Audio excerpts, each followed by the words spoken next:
пристрасть, кожен з нас її має.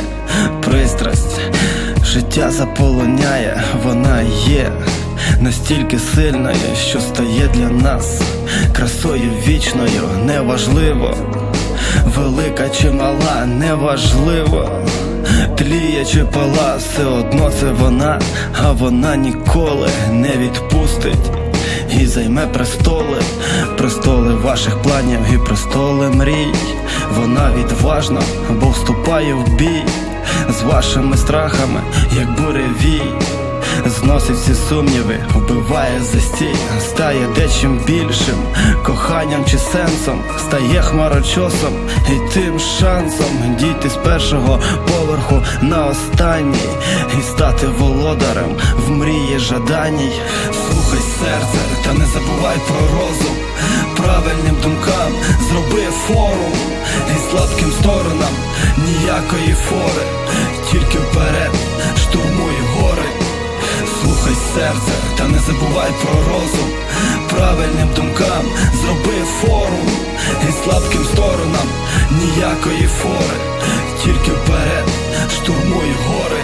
На шляху трапляється всякі перепони, та то не привід шукати відмови, вертатись назад, звідки починали. Це означає одне: слабо ламали свою невпевненість і кляту лінь, а потім жаліти, а мрія вже тінь.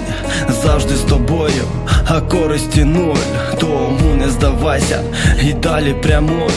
Чи то якась людина, чи добре діло, пристрасть бере вверх, направляє сміло, нагородить красиво тих, хто переміг, то негатив, той убити в собі зміг.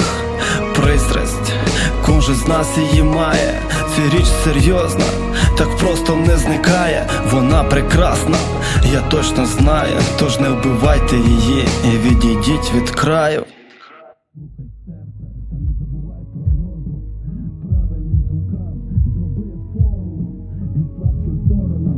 Ніякої фори, тільки вперед штурмуй гори. Слухай серце, та не забувай про розум, правильним думкам зроби форум, і слабким сторонам ніякої фори, тільки вперед штурмуй